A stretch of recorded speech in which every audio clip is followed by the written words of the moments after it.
Shalom, bien-aimés dans le Seigneur, nous continuons avec notre méditation sur le thème « Améliorer votre vie ». Nous tirons notre texte dans 1 Samuel chapitre 17, le verset 50, qui nous dit ceci. « Ainsi, avec une fronde et une pierre, David fut plus fort que le Philistin. Il le terrassa et lui ôta la vie, sans avoir d'épée à la main. » Gloire à Dieu.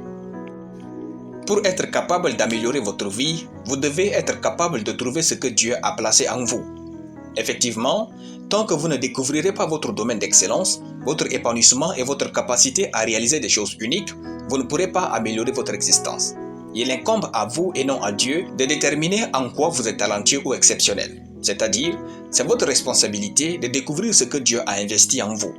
Nul verset biblique n'a dit à David que Dieu a mis en lui la capacité d'utiliser la fronde de manière parfaite. Bien que Dieu se soit servi de cette compétence de David pour accorder la victoire à tout Israël, c'est David qui a su découvrir qu'il était bon dans l'usage de la fronde.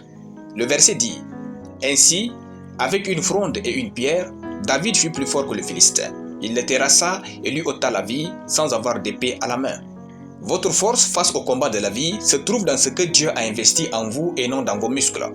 Afin de découvrir ce que Dieu a placé en vous, arrêtez de comparer votre vie à celle des autres sur tous les plans. Les aînés de David étaient plus aptes à manier l'épée et lui de manier la fronde. Repassez votre parcours en mémoire, puis essayez de trouver vos points forts et vos points faibles, vos erreurs et vos exploits.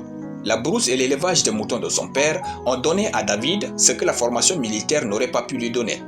En effet, la capacité d'utiliser sa foi face aux situations impossibles, l'art de manier la fronde avec des pierres polies ont commencé dans la vie de David en brousse. N'ayez pas honte de votre parcours, quelque part dans votre histoire. Il y a vos forces et talents. Trouvez aussi ce que vous faites plus que n'importe qui et dans lequel vous éprouvez la joie de vivre. Trouvez ce que les autres apprécient chez vous et lequel vous faites avec une excellence divine. Après avoir trouvé ce que c'est, mettez en pratique ce que Dieu a mis en vous sous forme de dons et de compétences.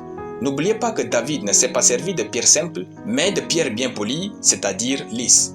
Avant de vous en servir, affinez ce que Dieu a mis en vous. Alléluia. Nous allons prier. Père Tout-Puissant, je te rends grâce pour ta parole. Je déclare que je sais trouver et utiliser mes talents au nom de Jésus. Amen. La lecture biblique en une année, Jérémie chapitre 33 à Jérémie chapitre 36.